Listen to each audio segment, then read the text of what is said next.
Halo teman-teman, sebelumnya perkenalkan, nama saya Rofiana Rosadi dengan NIM 20211221089 dari Program Studi Manajemen. Video ini saya ambil guna memenuhi persyaratan ujian akhir semester di mata kuliah Teori Pengambilan Keputusan. Nah, di video kali ini, saya akan menjawab beberapa soal dari mata kuliah Teori Pengambilan Keputusan, dan saya akan menjawab persoalan-persoalan yang telah diberikan. Adapun soal yang pertama, yakni akurasi dan kecepatan adalah dua hal yang sangat penting dalam konteks pengambilan keputusan saat ini dan di masa yang akan datang. Analisa dan jelaskan maksud pernyataan tersebut di atas dengan melihat kondisi dunia bisnis saat ini dan berikan contohnya di bidang manajemen SDM. Baik, saya akan menjawab pertanyaan tersebut.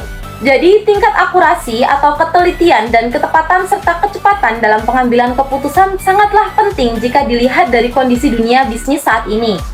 Karena banyaknya pesaing dalam dunia bisnis mengharuskan seorang pengambil keputusan harus memperhatikan tingkat akurasi dan kecepatan dalam pengambilan keputusan guna memberikan benefit dan keuntungan bagi perusahaan.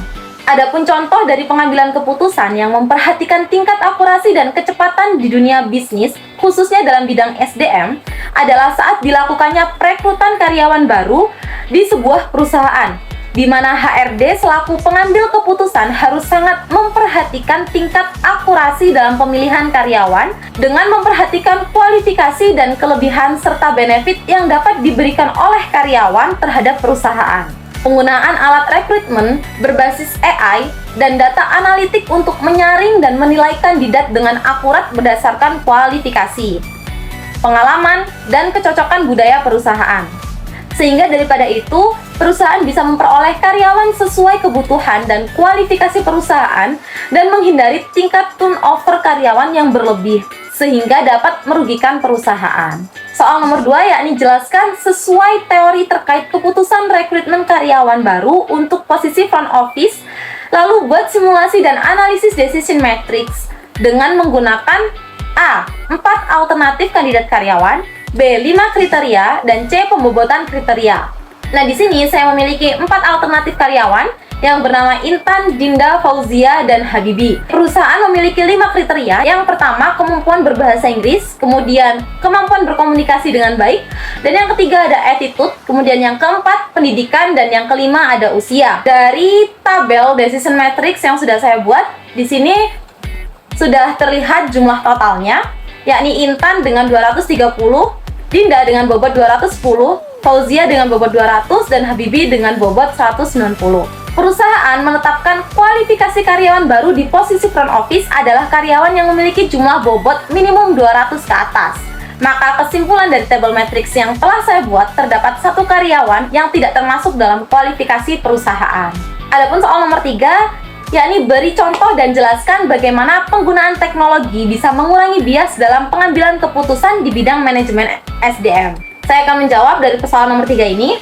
Bias dalam pengambilan keputusan adalah kecenderungan sistematis untuk mendukung pilihan tertentu atau mengambil tindakan tertentu secara tidak adil atau tidak akurat.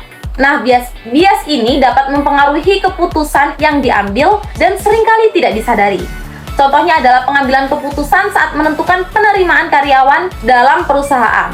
Dengan adanya teknologi, contohnya seperti perangkat lunak penyaringan resume berbasis AI, yakni dengan aplikasi seperti HireVue atau P-Matrix menggunakan kecerdasan buatan AI untuk menyaring resume berdasarkan kualifikasi, keterampilan, dan pengalaman yang relevan dengan posisi yang dilamar.